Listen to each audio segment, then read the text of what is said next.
નમસ્કાર મિત્રો, મહાભારતની ગીતાઓમાં મંત્રીગણ વ્યવસ્થાપનના વિચારો અને વર્તમાન સમયમાં આપણને કઈ રીતે એ ઉપયોગી થાય છે તેનો અભ્યાસ કરીશું. રાજ્ઞો યદા જનપદે બહવો રાજપુરુષા અનયેનોપવર્તન્તે તદ રાજ્ઞઃ કિલ્બિષં મહત. અર્થાત જ્યારે રાજ્યમાં અનેક અધિકારીઓ અનીતિનું આચરણ કરે છે ત્યારે રાજાને મહાન પાપ લાગે છે.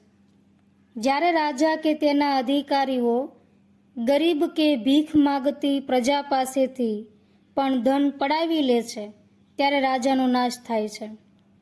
રાજાએ પોતાના અમાત્યને યોગ્ય સન્માન આપીને તેની સાથે મંત્રણા કરવી તથા યુદ્ધમાં નિયોજવા જોઈએ. મનુસ્મૃતિમાં મનુ કહે છે કે રાજા જ્યારે મંત્રીગણ સાથે મંત્રણા કરતો હોય ત્યારે તેમણે મૂર્ખ, ખોડખાપણવાળા, પોપટ વગેરે પંખીઓ, વૃદ્ધ, સ્ત્રીઓ વગેરેને દૂર રાખવા. કારણ કે આવા લોકોનું જ્યારે અપમાન થાય ત્યારે તેઓ સર્વભેદ ખુલ્લો કરી દેતા હોય છે.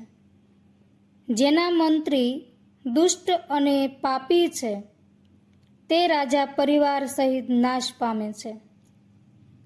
રાજા સ્વયં નિર્બળ પ્રજા ઉપર અધર્મ આચરે તો તેના અધિકારો તે જ પ્રમાણે આચરણ કરે છે.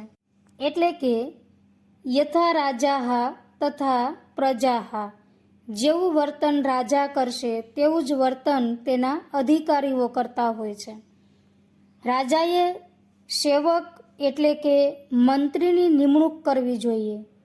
એ જણાવતા વામદેવ ગીતામાં વામદેવ કહે છે કે રાજાનું અહિત ઈચ્છનાર મંત્રીનો ત્યાગ કરવો જોઈએ.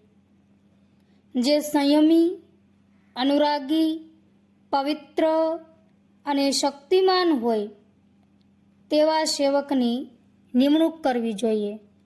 મૂઢ, સંયમ રહિત, લાલચી, અનાર્ય, શઠ, કપટ કરનારો, હિંસા વૃત્તિવાળો, જવાબદારીપૂર્વક આપેલ કાર્ય ન કરનારો તથા જુગાર, દારૂ, સ્ત્રી, મૃગયા વગેરેમાં આસક્ત મંત્રીને જે રાજા કાર્યમાં નિયોજે છે તે લક્ષ્મીથી ભ્રષ્ટ થાય છે. જયતુ સંસ્કૃતમ, જયતુ ભારતમ. નમસ્કાર.